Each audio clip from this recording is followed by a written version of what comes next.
we're gonna have a little discussion here. This is meant to be very connected and interconnected, and so please jump in as we get into this conversation. I'm just glad I kept my cap on. Getting tan up here. Yeah, I know. We got a little Light. light going on. How you doing? I'm good. How are you? I'm good. Was that cool today or what? That was pretty awesome. I will say this though, y'all, I don't want to finish fourth again this year at Southeast. All right, so a lot of talent out there. We need to get our game faces back on and make sure that trophy comes home with us this time. I know we got a lot of young folks, a lot of new people, but dang it, I couldn't stand that last year. I don't know about you, but I didn't like that very much. You know, when Commissioner and I were talking about what we wanted to use this time for today, obviously we needed to give an update on the Transportation Modernization Act, and Commissioner just talked about that, but he asked me, he said, what do you think folks are going to want to hear about? Outside of that, what are they going to hear about? So I took a wild guess and figured it might be Epic. Yeah.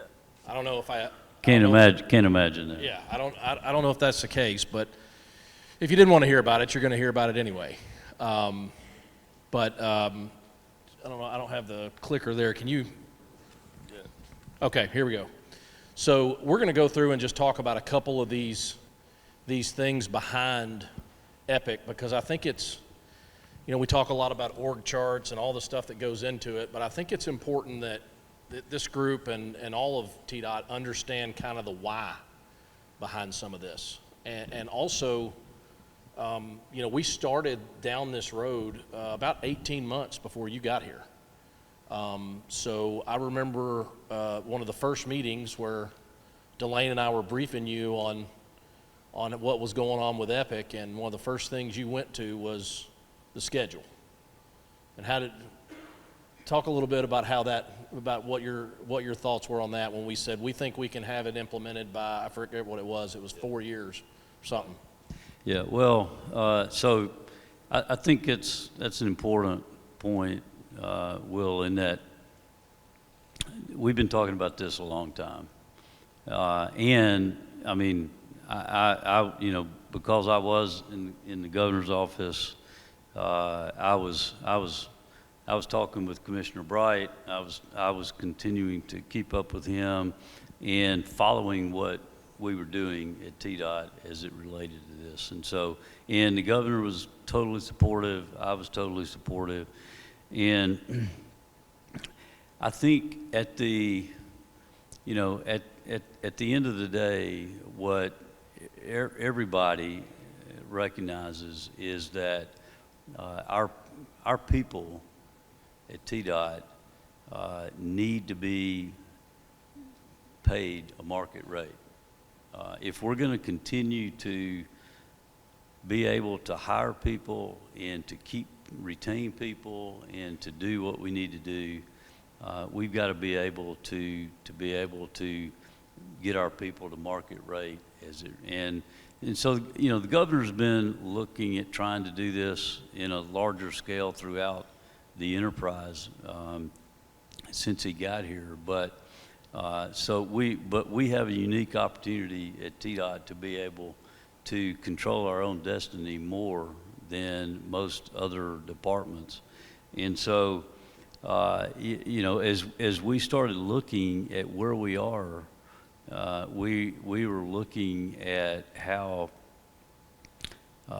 we've had 700-ish vacant positions for several years that we've not been able to fill.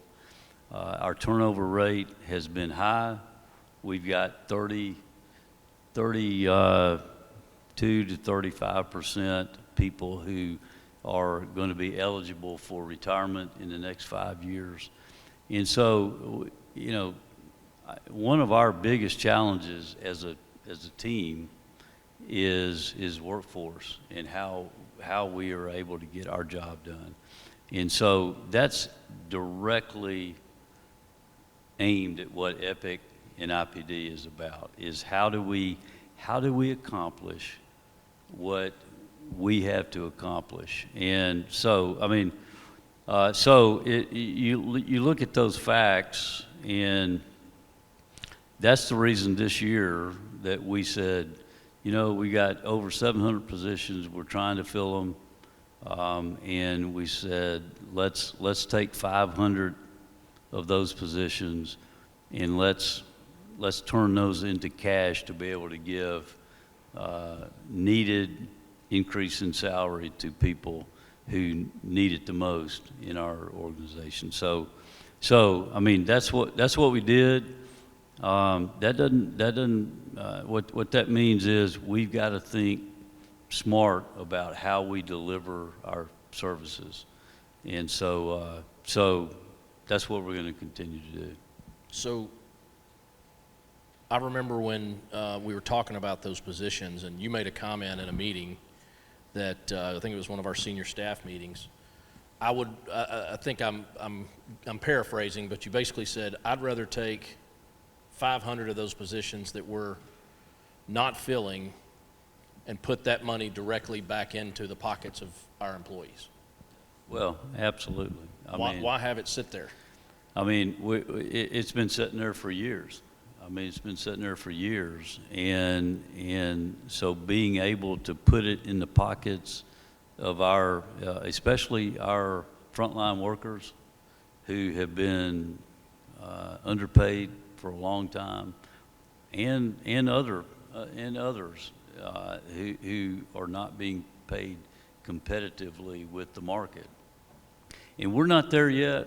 I mean, I want to be the first to say we're not there yet, but this is a pretty big first step in getting us on that road. And I'm not going to stop that process. We're going to continue to figure out how we can continue to be able to get our people up to market. Otherwise, we're going to continue to lose our key people, and all of you know that that's a vital part of what we're trying to accomplish.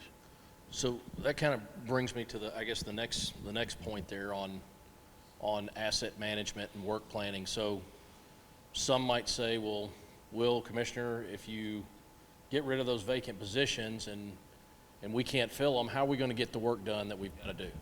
Yeah. And again, one of the critical pieces of EPIC and IPD that Commissioner's already hit on is, you know, looking at different ways to do the business that we have to do. I think a lot of folks in here would agree that we spend a lot of time working on stuff that we have to do that is fairly reactive. There's something that goes on our system all the time. I bet if I had discussions with many of you, you would have opinions on what we ought to be doing more of, whether it's drain cleaning or clipping shoulders or, you know, some of the preventive stuff that we all wish we had time to do. Well, the reality is, even with those 500 positions and the turnover statistics that you mentioned, being able to get to the point where we had enough people to do everything wasn't going to happen. So one of the things we want to try to do through EPIC is compensate all of you better, be able to be competitive in bringing people in, but also learn to be knowledgeable about how we plan our work and manage our assets. One of those assets being people. So, you know, Commissioner, if it's asked, you know, okay, so we got rid of these positions, I can't get my job done now, how am I expected to get it done going forward? Well, I think the first thing, I'd go back to my other statement, is we've been actively trying to get more people on board for the last few years. I mean, and so what we're seeing with the competition today that we have out there with the private sector, we're not going to get more people. What we've got to do is to work smarter and accomplish the work kind of in a different way. And if you think about when I think about asset management, I mean, we are, let me say first of all, we are maintaining our assets better than most every other state in the country. So first of all, I want everybody to make sure that when we talk about this stuff, I'm not coming from it at a place of saying we're not doing a good job. We are doing a great job of what we're doing, and we're one of the best in the country. Any report or survey you see, we're always in the top 5 of maintaining our existing assets. The issue we've got, and everybody in this room knows it, we are looking at unprecedented growth. We're looking at unprecedented challenges about how we are going to continue to be able to do that, and we're doing that in an environment to where we don't have a revenue stream to be able to continue to do more. We've got the age of our bridges. Most of our bridges were built in the 60s and 70s and 80s. They're now 50, 60, 70 years old. Our curve from an asset management standpoint is going to continue to cost us more from a maintaining what we have standpoint. And so we're going to be able to do less and less from a new projects, new construction standpoint, which is the reason we did the Modernization Act, and that was the whole purpose behind that. And so, but to your point, we got more to do. How are we going to get it done without more people? I would just say that we've got to be creative and smart in how we do that, and that's what we're trying to do now, is figure out what, the most important thing is that we deliver the service that Tennesseans expect and have to have, and that doesn't necessarily mean we have to do it all ourselves. And the lesson learned there is, we're 100. We've been around over 100 years as TDOT, and years ago we moved away from building our roads ourselves, and then later we moved away from designing all of our roads ourselves, and so we have to partner with our community, with our partners, with our stakeholders in order to get the work done that has to be done. But we never lose control, I think, is the important thing. Yeah, and I think that's we don't want to lose control. I think we also, and you speak to this, but it's important to me that we keep a level of core competency that is consistent with what we feel like the state of our system should be.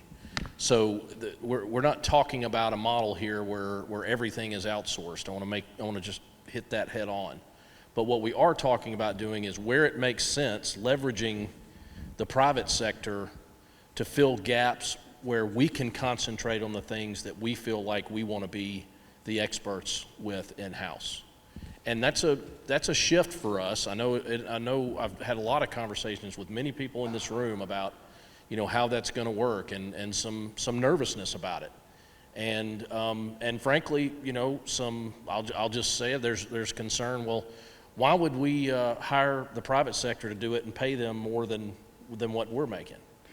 So I want to be clear about something with that, with regard to that narrative that's out there. Having come from that side of the business, I think you need to seek to understand what it is we are actually being charged for when it comes to project overhead and raw salary and how profit structure works and all of that. The difference is not as much as what you would think it would be. But here's the other big difference for us. If we leverage the private sector it's almost always on a short-term basis. When that job is done, we're not paying their salary and benefits for the rest of the year or paying them for retirement. And also, if they don't provide us with the service that we expect or the performance we expect, well, there's somebody else in line that would love to have that job. That's how business works, and that's how we need to operate. We need to have a certain level of performance that we expect. For those of you, there's a few of you out here in the design area. You know, when you do evaluations on consultants, you need to really think about those evaluations. They go into the scoring of whether or not those consultants get selected again. Are they doing the job that you want them to do? Are they really meeting that performance? Because I see a lot of high scores, and you know, I know that not everybody's a 4 or a 5 on that scale. So anyway, the point being is we have to think differently about how we've engaged the private sector. TDOT has always done a large part of its work itself, which is, I think, a testament to the quality of our network. And one of the ways that we need to be thinking now is how do we structure contracts, policies, and procedures to make sure that the private sector can provide us with that same level of service that we expect, and then hold them accountable and treat them as an extension of your staff. I can promise you that if you treat a consultant or a contractor like a commodity all the time, that's the level of work you're going to get out of them. I can tell you, I've been there. We want to be a client of choice. We want contractors and consultants to want to work for the state of Tennessee. Why? Because we're going to get the best. It's in their best interest to give us the best employees and the best expertise if we're willing to pay for it and they enjoy working for us and it's profitable for them. I just want to reiterate one thing you said there, Will, and that is we should never and we will never give up the ability to have the core competency of making sure that we know the value of what we're getting. I mean, and if you look at what we're doing with CEI, if you look at what we're doing with Bridge, I mean, it doesn't matter what we're building, what we're designing, what we're maintaining, or operating. We should never lose sight of our core responsibility of making sure that we control what the outcomes that we're getting. But there is no doubt in my mind that the people in this room and our people are able to do that. And that we've already demonstrated that over the last years of how we're operating. And so we just got to continue to, kind of iterate that process and make sure that we're doing that in a way that this group and our people are able to make sure that we're doing what we're setting out to do. So before we move on from this one, I do want to hit the last and one of the most important pieces of kind of the why behind EPIC is really employment or employee opportunity and career advancement. You hear that stuff a lot, but I guess I want this group to hear really what it means to me as far as what's behind EPIC and the commissioner as well. I think when the McKinsey study was done through the commissioner's office, it pointed out a lot of things about, we had over 1,200 people that supervise 2 people or less. And why was that? Well, if you wanted to get a raise or move up, state government, what'd you have to do? You had to supervise people. Well, I think we all know, either ourselves or people that we know or people that we've worked for, that not everybody's cut out to be a supervisor. And that's okay. But if it's the only way that you're going to reward people or they have a chance for advancement, then you're going to have 1,200 people supervising 2 or less people. So one of the critical things to us was to develop multiple paths for employees of all walks of life, all levels of education, all degree types that are obviously pertinent to our work, how could they advance in their career beyond just having to supervise people? So that's where a lot of remember we showed the trees early on, the different ways that you could go with your career paths. I want to talk specifically about some of the folks in this room, and this is just a couple of classifications, and this is just to illustrate our thinking and how these different paths came about. So several folks in this room, our largest classification of people at TDOT is our OpTech series. So what we did with that was we basically broke it into 3 different paths that you could take. The Transportation Worker Series will be, it's under development right now, where Ben and several people in this room have been very instrumental in putting that together. That's going to be a series. You're going to have a Transportation Worker 1, 2, and 3. And that's where the majority of our maintenance folks will go into those Transportation Worker 1, 2, or 3.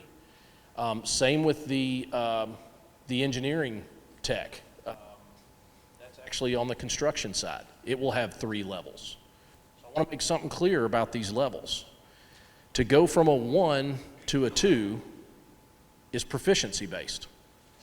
You don't just go into a 2 because you were here for a while. If you can and particularly in Transportation Worker Series, if you can demonstrate capability on different types of equipment or with different types of skill sets, you're going to go to a 2. If you want to further yourself and show proficiency and learn how to use other things or do other jobs, got an opportunity to go to a 3.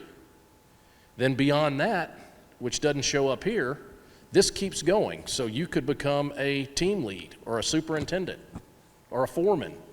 There's several different paths. If you remember, we talked about the matrix organization yesterday, and Ben talked about not being afraid to move laterally in an organization. That was part of our thinking behind this.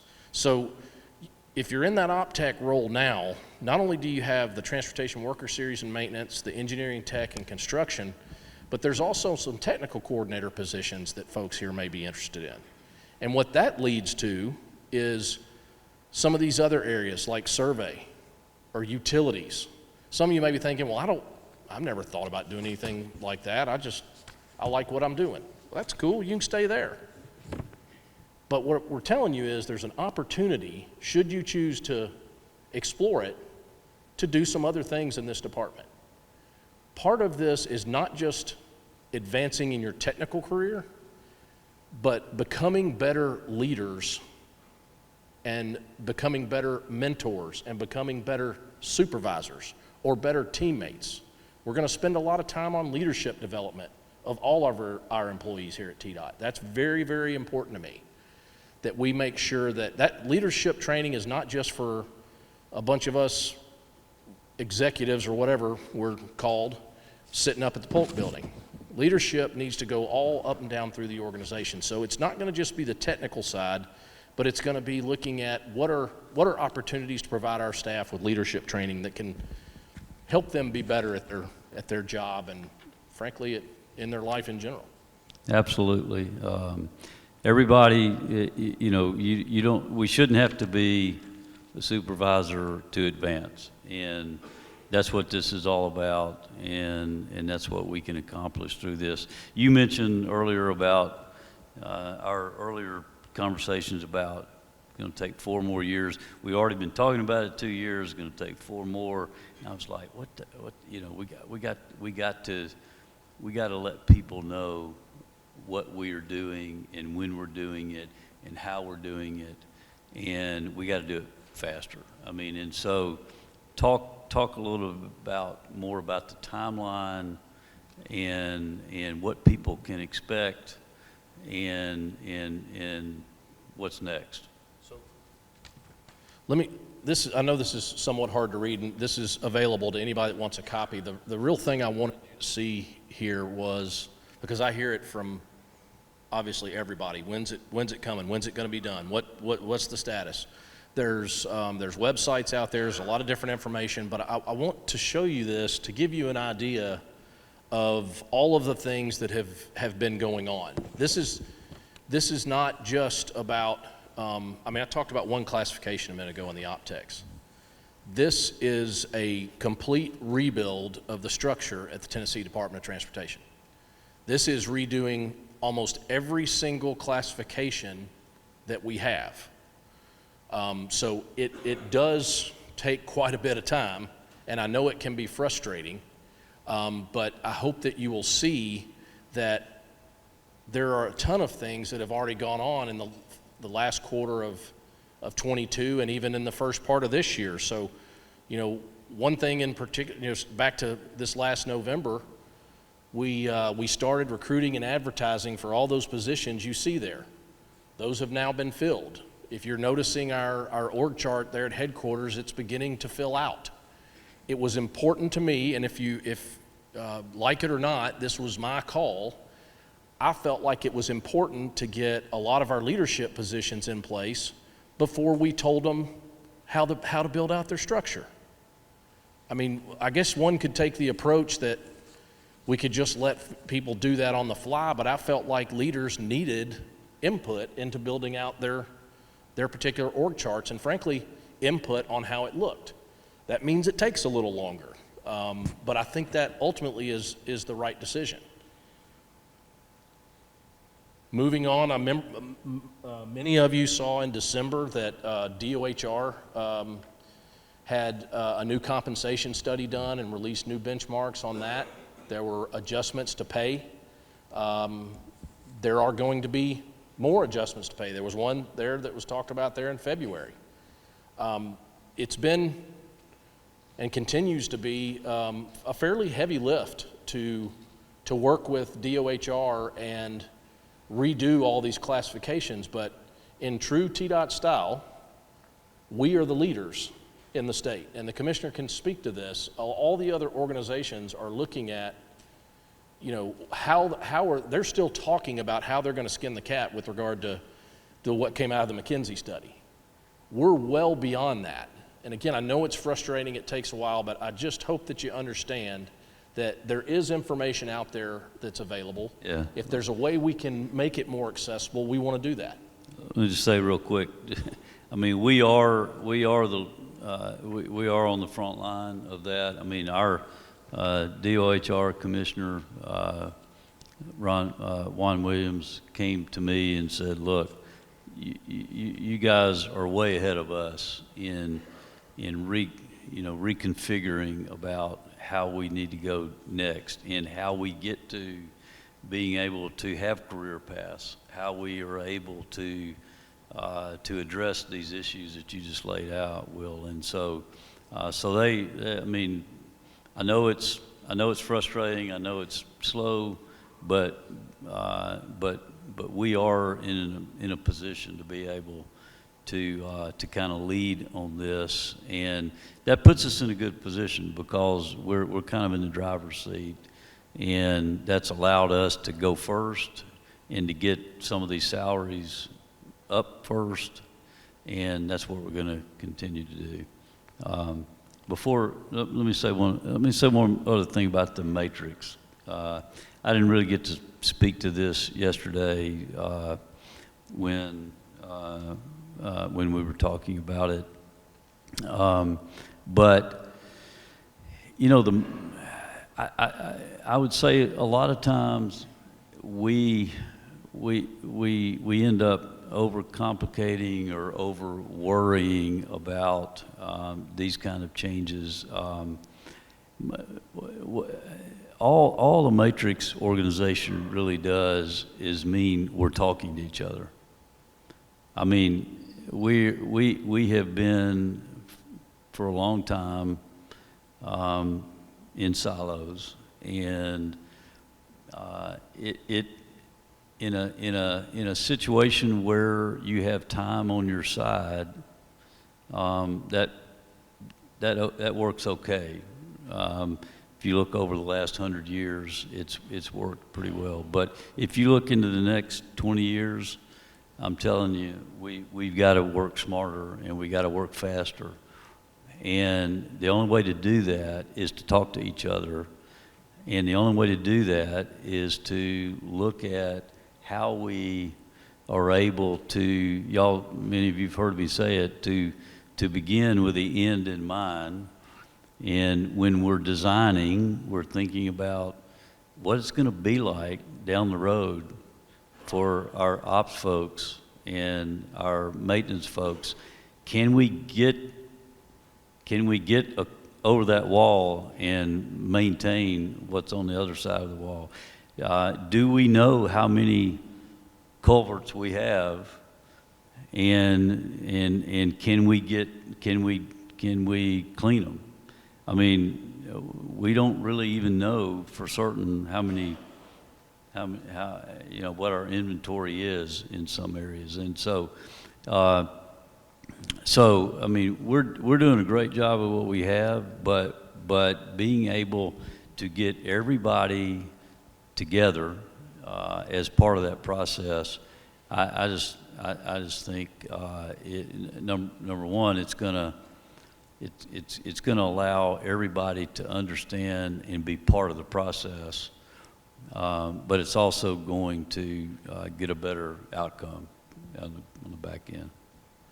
So a couple other things before, I'd like to, if we can, open it up for questions to the group, but a couple more things that I wanted to mention. First off, a lot of information about Epic. Please check these websites, and G and her staff do a great job with the Road Ahead newsletter. There's a lot of information that's out there. Please go look at it, and if you have questions, ask your supervisor, your directors about it. Go seek that information out, because a lot of it is out there. The other thing I want to mention is, one of the things that I think is important, particularly for this operations group to know and understand, is that back when we went through top to bottom, there was a lot of emphasis on the operations side. Frankly, the majority of the emphasis was on the ops side, and I know that's the biggest chunk of folks at this department. We as a team, y'all tend to be the loudest too. So, not in a bad way, in a good way, but what I would tell you is there's a lot more impact to the changes in Epic on the development side than there is to the operations side. We're completely fundamentally changing the way projects move through the development process. Now, it will impact the operations side, but I guess what I would do is ask for a little bit of grace with regard to the time it's taking to get things done. It's just not as huge a lift. The jobs that all of you are going to be moving into in Epic are going to be very similar to the work you're doing now. You just may have some different relationships on the horizontal level that frankly put you in a situation where it's hard not to communicate with people between the silos. That's kind of the idea. The other thing I want you to know is two more things. One is, and G is here, so she better not go tell Delane on me. I'm not giving a date, but I will tell you that very soon, within the next 2 months, pending approval from DOHR, we will begin to start moving some op techs into new classifications, which is a huge milestone for us. We've been working on this a long time, getting this to where we want it to be. So we will publish a date soon, but I can tell you that we are so close we can almost see the finish line with regard to the Transportation Worker Series. And thanks to everybody in here that has worked on that. Again, that's one classification. We've got a lot more to go, but that was my last point I wanted to make is now that we have decided on and costed out the org charts for the entire department. I know there's angst about, some people will look at those org charts and say, well, my box is here now, it's not over here in this new one, where do I go? There will be a transition plan. We are going to develop a transition plan that shows everyone what their opportunities are and where they will be able to go. Remember what we said from the outset. Nobody lose their job, nobody lose their money. Okay, if this is the place you want to be, this is where we want you to be. Yeah, I just want to reiterate that. I mean, everything we've talked about here today revolves around how do we get our job done? And we need every single person we have in this department to get our job done. And so there's going to be a little bit of moving around in the process, but there's nobody in our organization that we have now that is performing that doesn't have a place. And everybody needs to hear that. Everybody needs to know that. Everybody needs to communicate that to our people, because nobody's going to lose a job.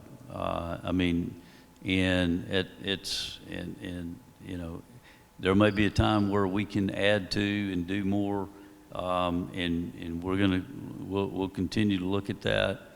But our job is to get the job done, and we're going to do that in the most efficient way possible. What we need to do ourselves, we'll do ourselves. But what our role is to make sure that we are administering and managing and getting this work done from a construction, design, operate, and maintain standpoint.